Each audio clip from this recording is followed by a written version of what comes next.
दोस्तों, उड़ीसा राज्य जो मुख्य रूप से भगवान जगन्नाथ मंदिर के रथ यात्रा के लिए पूरी दुनिया भर मशहूर है,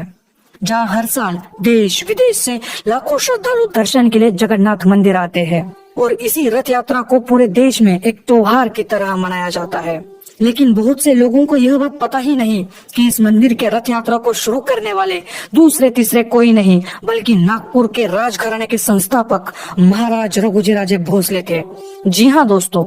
यह मंदिर एक समय धन और वैभव से काफी संपन्नशाली था, परंतु इस मंदिर में स्थित धन की लालसा में कई सारे विदेशी आक्रमणकारियों ने इस मंदिर को लूटा, जिसमें फिरोज शाह तुगलक, जहांगीर, अकबर, औरंगजेब, बंगाल के नवाब जैसे कई सारे बड़े बड़े शासक समाविष्ट थे, जिन्होंने केवल मंदिर की धन संपत्ति को ही नहीं लूटा बल्कि मंदिर के बहुत से हिस्सों को भी तोड़ दिया और मंदिर के आसपास रहने वाले हिंदुओं को मारकर बड़े पैमाने पर रक्तपात किया, जिसकी वजह से मूर्तियों को हर बार मंदिर से बाहर सुरक्षित स्थान पर स्थानांतरित करना पड़ता था।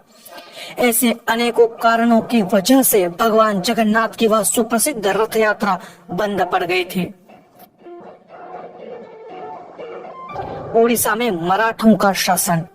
मराठों ने हिंदुस्तान से मुगल सल्तनत को उखाड़कर सफलतापूर्वक मराठा साम्राज्य के पवित्र भगवे ध्वज को पूरे हिंदुस्तान भर फैला दिया था,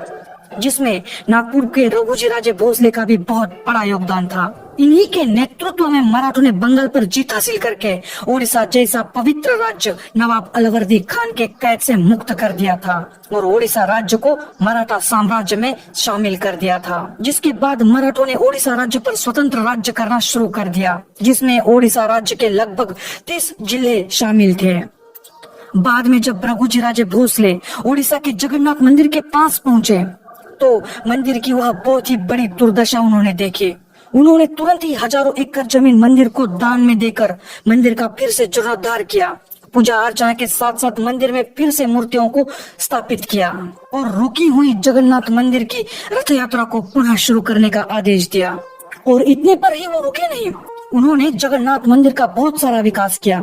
जैसे कि उन्होंने उस समय 40 लाख रुपए इतनी बड़ी धनराशि देकर मंदिर के परिसर में भोग मंडप का निर्माण करवाया, मंदिर के मठ को दान पत्र प्रदान किए, यात्रियों को रहने के लिए मठ का निर्माण भी करवाया और साथ ही साथ लगभग 42 धर्मशालाओं का भी निर्माण करवाया। और इतना ही नहीं, जगन्नाथ मंदिर के महाद्वार के पास 34 फुट का अरुण स्तंभ है, जो जगन्नाथ मंदिर के 25 फुट के अंतर पर है, उसे भी मराठों ने ही स्थापित किया था। और मराठा शासन काल में उस समय सालाना 20,000 रुपए जगन्नाथ मंदिर की रथ यात्रा पर खर्च कर दिए जाते थे। और इसके अलावा भारत के सभी राज्यों के लोगों को जगन्नाथ मंदिर का दर्शन हो सके, इसलिए ओडिशा के कटक से कोलकाता, नागपुर, जयपुर, मद्रास, विशाखापट्टनम, कलिंगपट्टनम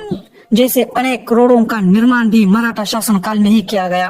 और आवश्यकता अनुसार उस रोड पर पुलों का निर्माण भी करवाया गया। जब हम पुरी शहर में प्रवेश करते हैं तो ऐसा ही हमें 280 फुट का पुल देखने को मिलता है, जिसे 18 नाल पुल कहते हैं, जो आज भी मराठों के वैभव की साक्ष्य देता है। ऐसे ही बहुत प्रयासों के बाद मराठा शासन काल में इस मंदिर का वैभव फिर से लौट आया था। और यहाँ ध्यान देने वाली बात यह है कि मराठा शासन काल में ओडिशा से मुस्लिम शासकों का केवल अंत ही नहीं हुआ बल्कि बाहरी आक्रमणकारियों से भी मंदिर को हमेशा के लिए मुक्त कर दिया। तब से आज तक इस मंदिर की रथ यात्रा बिना किसी रुकावट के हर साल एक नए उत्साह के साथ मनाई जाती है। जगन्नाथ मंदिर की इस रथ यात्रा को भारत के हर कोने कोने तक पहुंचाने का श्रेय नागपुर के भोसले राजवंश को ही दिया जाता है। और इसी कारण जगन्नाथ मंदिर के रथ यात्रा के दिन विशेष तौर पर नागपुर के भोसले वंश को विशेष निमंत्रित किया जाता है। और इसी प्रकार आज हमने भगवान जगन्नाथ मंदिर का मराठा शासन काल में किया गया योगदान एवं जीर्णोद्धार इस बारे में हमने जानकारी प्राप्त की। अगर वीडियो अच्छी लगी तो वीडियो को ज्यादा से ज्यादा भाइयों तक